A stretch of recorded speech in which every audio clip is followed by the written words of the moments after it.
Could you be the one?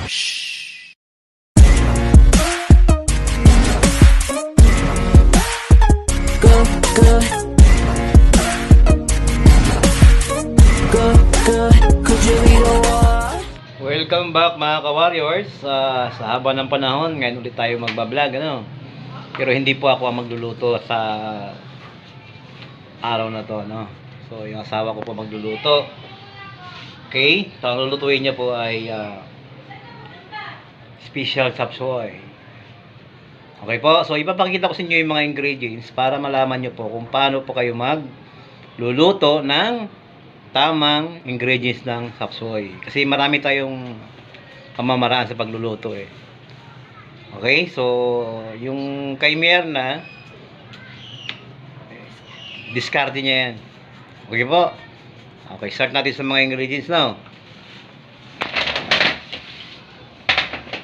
Siyempre, unahin muna natin yung mga ingredients na yung mga ginigisa muna tayo. Okay?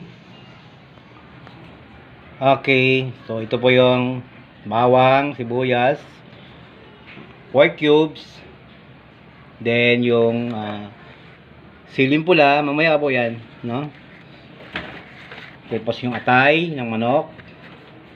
So, depende po yun sa dami, no? Kung marami kayong lulutuin, so, siyempre mag-a-adjust kayo ng ingredients ng karne dyan o kaya yung atay. Ito na po yung karne ng baboy.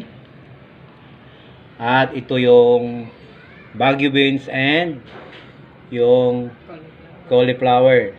And yung isa naman dun sa dulo ay repolyo. Tapos ito yung quail egg natin. Okay po, so sa lahat ng mga ginagawa kasi ng mga tinatawag nating chapsuey, dapat may quail egg tayo nilalagay. No? Mas masarap kasi yun. And andito po yung carrots natin tsaka yung sayote natin. Okay po, so siyempre mayroon tayong gagawin yan para medyo lumapot yung sabaw. Huwag kalimutang lagyan ng cornstarch. Okay po mga ka-warrior, so maya maya lang po magigisa na po si Madam Myrna. Okay? So, antabayanan nyo na lang po mga ka-warrior. So, ilalagyan na natin yung baboy.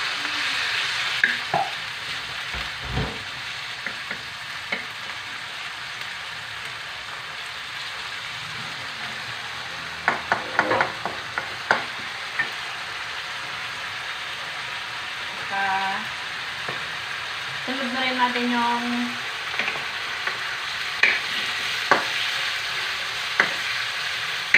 atay ng manok.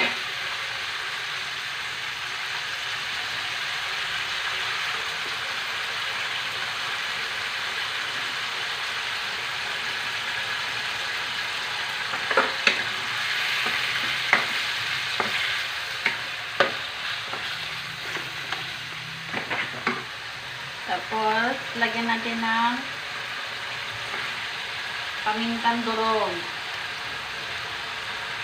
Ayan.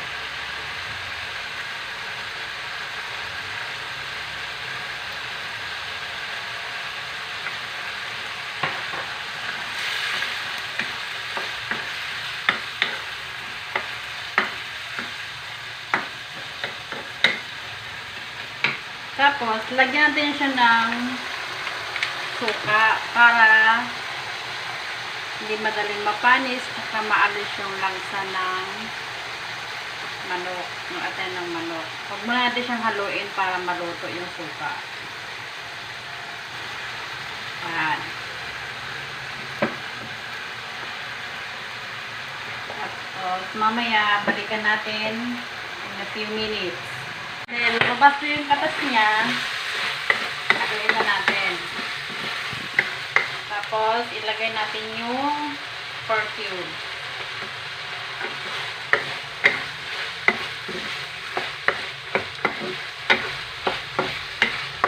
Tapos, konting soy sauce.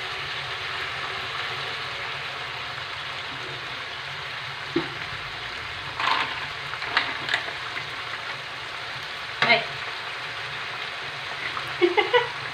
Wait.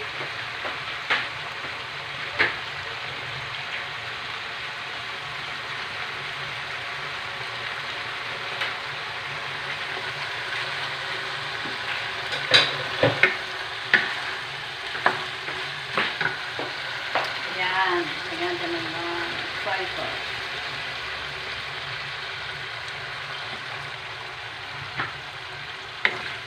Haluin natin.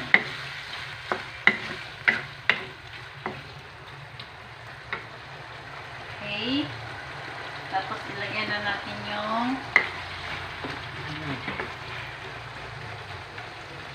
pakuluan mo natin ng konti kasi medyo hilaw-hilaw pa yung baboy.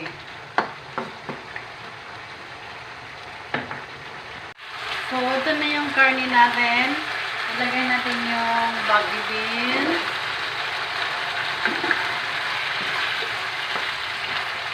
Halo-halo, mikos-mikos. Tapos,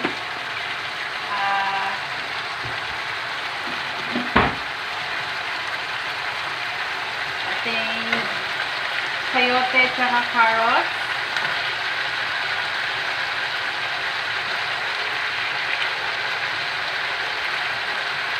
Yan. Tapos, ang ating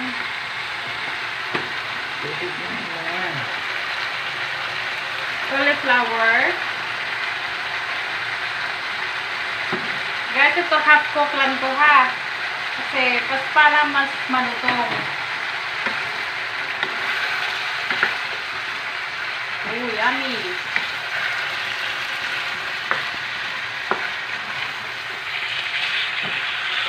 So, yan na. Mikos-mikos ulit.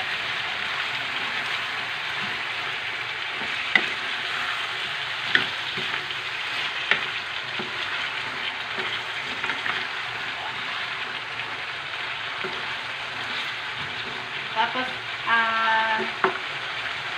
lagyan natin ng konting tubig.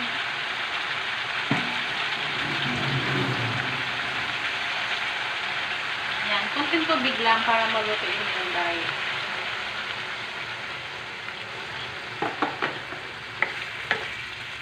Yan. Konting asin. Iodized salt.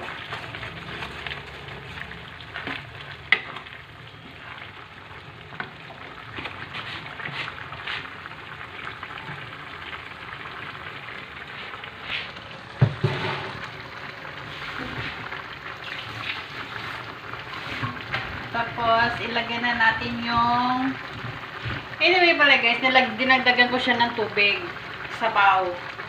Kasi, kanina, parang ginisa lang ang labas. So, yan. Cabbage. Repolyo. Yun.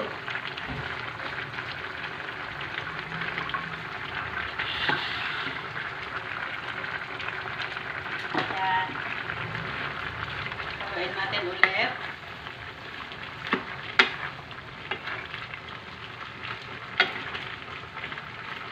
Sarap oh.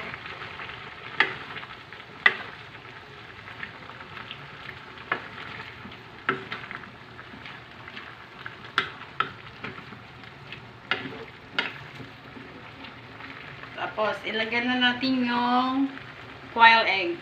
Oh, yun.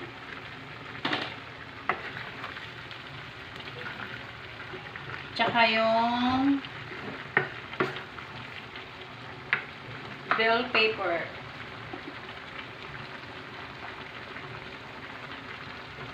Yun.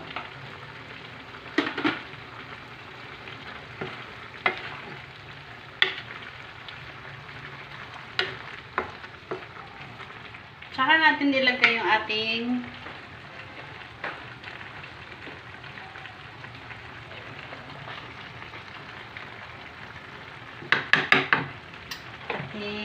cornstarch para siya ay lumapot ng konti.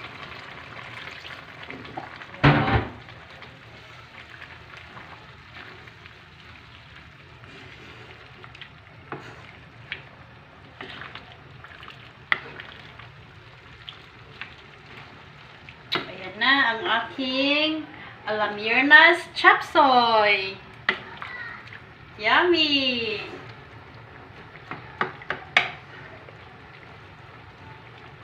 Okay, maraming salamat sa iyong panonood. Tikman natin. Ay, wala pa naman ako.